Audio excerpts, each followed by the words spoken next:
Bonjour, comment allez-vous? On est à la fin de l'année et qui dit fin de l'année dit grand voyage vers mon île natale, Moorea en Polynésie française, où je vais retrouver ma famille. Bon, vous vous en doutez, il n'y a pas de vol direct depuis Nice, donc on va devoir passer par Paris et on va bien évidemment en profiter pour y rester quelques jours. Le train est le meilleur moyen de transport du monde, personne ne pourra me convaincre du contraire.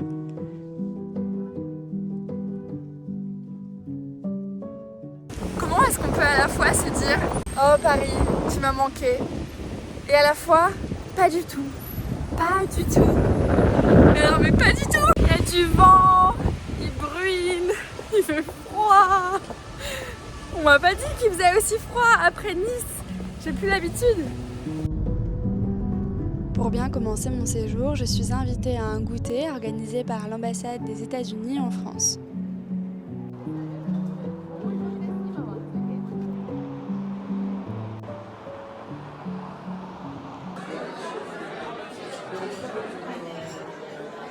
Thank you for coming today.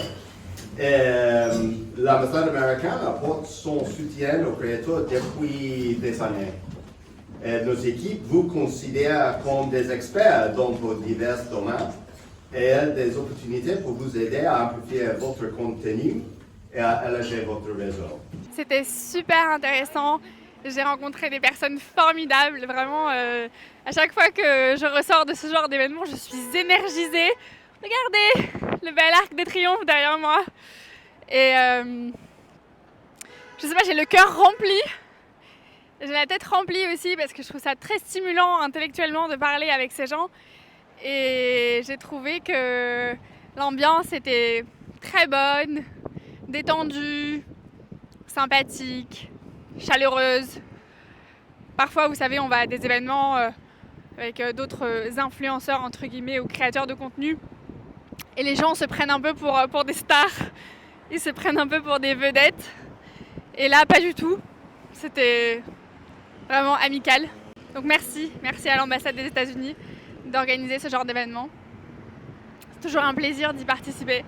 Et je suis très heureuse parce que j'ai fait la connaissance d'autres créatrices de contenu que je vais très certainement interviewer sur cette chaîne YouTube, avec qui je vais certainement tourner des vidéos parce qu'elles ont plein de choses intéressantes à partager avec vous. Donc j'ai hâte. Je m'étais même pas rendu compte que j'étais habillée très USA avec ma petite chemise à rayures et mon jean. Ça fait très Star Spangled Banner.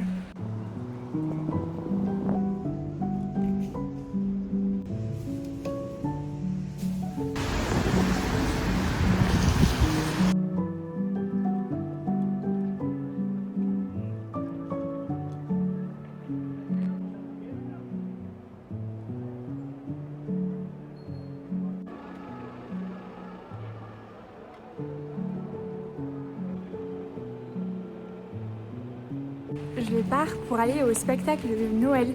C'est un spectacle à Cardinal Lemoine, dans le 5e arrondissement, de la compagnie Le Grand Hôtel des Rêves.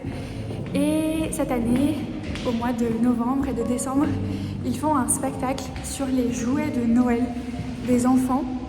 Donc ce sont de beaux jouets en bois d'époque. Et j'ai vraiment hâte de le voir, ça va être magnifique à mon avis.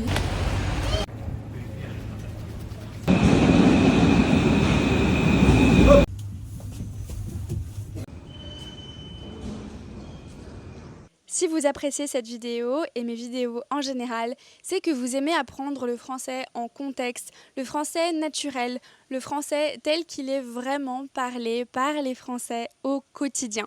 L'immersion dans une langue, c'est la manière la plus efficace de l'apprendre. Ça fait plusieurs fois que je vous parle de la plateforme Lingopay que j'utilise depuis plusieurs années maintenant pour m'imprégner de la langue et de la culture en espagnol, en italien et en russe. Ça me permet vraiment de m'immerger et de garder un lien avec ces langues parce que je ne les pratique pas au quotidien. Vous pouvez faire la même chose en français. Il y a des formats et des contenus pour tous les goûts, des reportages, des documentaires, des films, des dessins animés, même de la musique.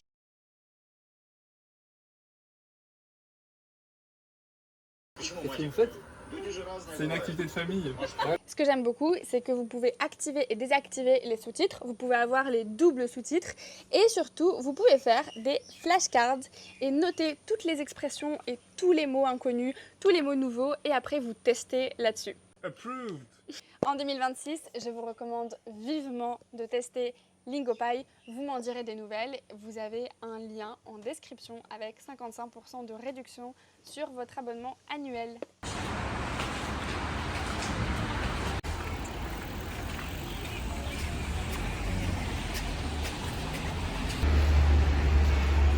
On est arrivé.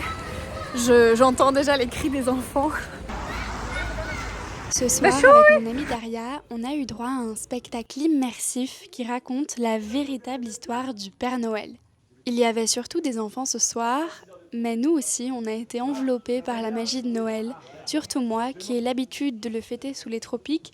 On nous a raconté l'histoire de Yule, un jeune garçon ordinaire, courageux et généreux, qui un jour est devenu Père Noël pour distribuer des cadeaux aux enfants alors même que lui n'avait rien. La morale de l'histoire est qu'à Noël, il faut d'abord penser aux autres, être altruiste, donner, partager avant de penser à soi et à ce qu'on voudrait. C'est simple et peut-être un peu niais, mais c'est toujours bon de se le rappeler. Dans la liste déroulante.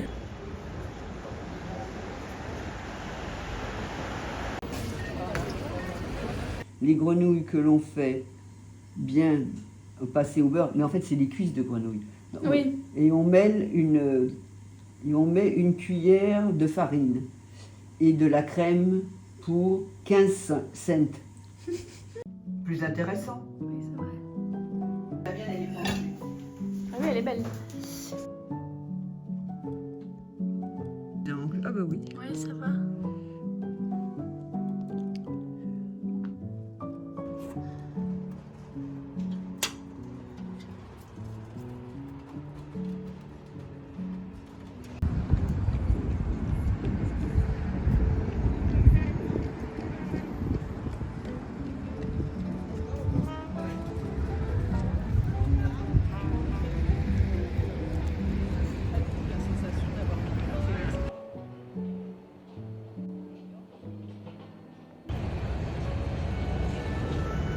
La beauté, de la beauté, il n'y a que de la beauté par ici.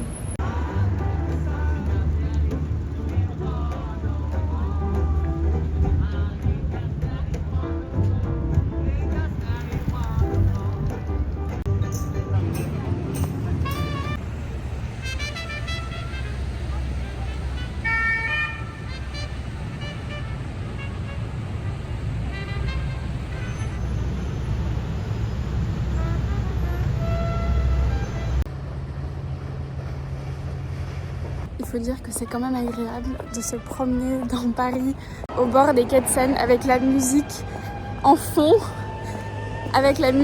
sonore, la chanson, une reprise d'Edith Piaf. Le bateau ivre.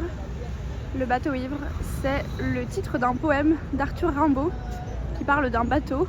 Normalement, quand on est ivre, c'est qu'on a trop bu ou alors qu'on est dans un état de conscience altéré. Et le bateau ivre, c'est un magnifique poème que je vous recommande de lire et pourquoi pas d'apprendre. Ça peut être très intéressant pour vous comme exercice en français.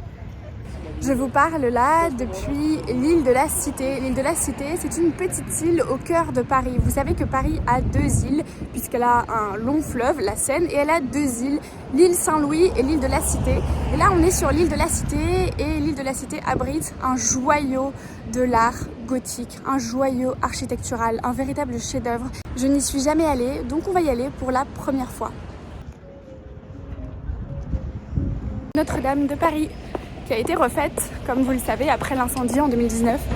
Donc là, on va pouvoir la visiter. On va pouvoir entrer à l'intérieur et visiter Notre-Dame.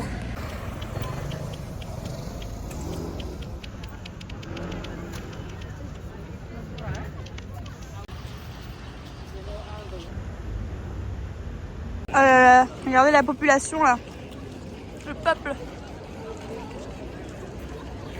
Incroyable, avec mon ticket je suis rentrée en 30 secondes. Pas de file d'attente, rien du tout. C'est hyper simple si vous réservez en ligne. Vous savez tous que Notre-Dame de Paris est l'un des monuments les plus emblématiques de France. Sa construction commence au XIIe siècle, à un moment où Paris se transforme et cherche à affirmer son rôle central en Europe. En élevant une cathédrale aussi monumentale sur l'île de la Cité, on a inscrit la foi dans la pierre. Pendant des siècles, Notre-Dame accompagne la vie des Parisiens et les grands bouleversements de l'histoire de France. Elle survit aux révolutions, aux changements politiques et aux modes architecturales. Mais au XIXe siècle, elle commence à être négligée, abîmée et presque condamnée à disparaître. C'est alors qu'un écrivain que vous connaissez change son destin. Et oui, en 1831, Victor Hugo publie le roman Notre-Dame de Paris, un roman historique, et transforme la cathédrale en personnage tragique. Dans son roman, en plus de l'histoire d'amour entre Quasimodo et Esmeralda, il alerte l'opinion publique sur la destruction du patrimoine. Et grâce à ce livre, Notre-Dame est regardée autrement et sauvée. Je pense que parmi ce qui m'éblouit le plus dans la cathédrale, il y a les vitraux. Les vitraux sont tout simplement sublimes. Bon, j'ai un peu honte de vous dire que c'est la première fois que j'y mets les pieds, mais comme on dit, mieux vaut tard que jamais. Le 5e arrondissement est l'un de mes quartiers favoris, car on peut se promener le long de la Seine. Et là où il y a des cours d'eau, on se sent toujours bien. On peut aussi passer voir les bouquinistes, ces vendeurs de bouquins. D'ailleurs, dans l'une de mes vidéos, j'ai interviewé le vieux monsieur qui est assis dans sa chaise juste là. Et je vais vous prendre un croissant aussi, s'il vous plaît. Merci. Il est très bon, bien feuilleté, bien alvéolé. Je pense qu'il mérite son titre de meilleur croissant de Paris 2018.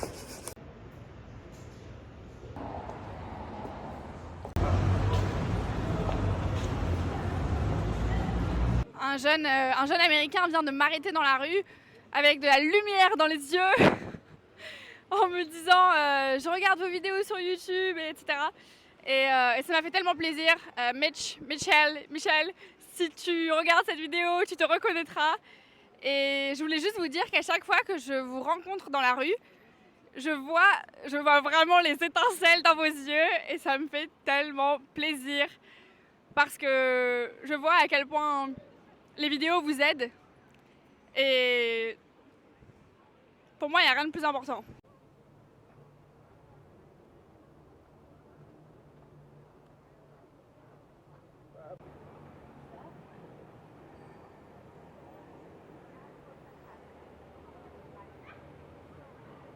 En marchant près de la tour Saint-Jacques, je suis tombée sur cette exposition de photos que j'ai trouvée assez intéressante. C'est un photographe qui a photographié des jeunes Parisiens de manière très brute, très vraie. Il n'y a pas d'explication, il n'y a pas de filtre, il n'y a pas de prisme particulier. Les jeunes posent comme ils veulent, assez naturellement. C'est intéressant parce que la population de certains arrondissements transparaît dans les photos. Par exemple, le 9e arrondissement a toujours été un quartier très huppé, avec peu de diversité, et ça se voit tout de suite sur la photo. Le 20e arrondissement a toujours eu beaucoup plus de diversité. Le 13e arrondissement est un quartier avec beaucoup d'Asiatiques. Le 4e arrondissement, c'est là où se trouve le quartier du Marais. C'est un quartier où il y a une grande communauté juive. Mais toutes ces photos ont été prises très naturellement, simplement en photographiant les gens rencontrés dans la rue. Je vais rejoindre deux amis dans un restaurant coréen. Je n'ai jamais goûté à la nourriture, la véritable nourriture coréenne, la véritable cuisine coréenne. Donc j'ai hâte, je suis extrêmement en retard. Là on est dans le quartier où il y a énormément de restaurants asiatiques, beaucoup de restaurants japonais. On est dans la rue Sainte-Anne, près du musée du Louvre, dans le 2e arrondissement. Viande marquée, je crois que c'est ça.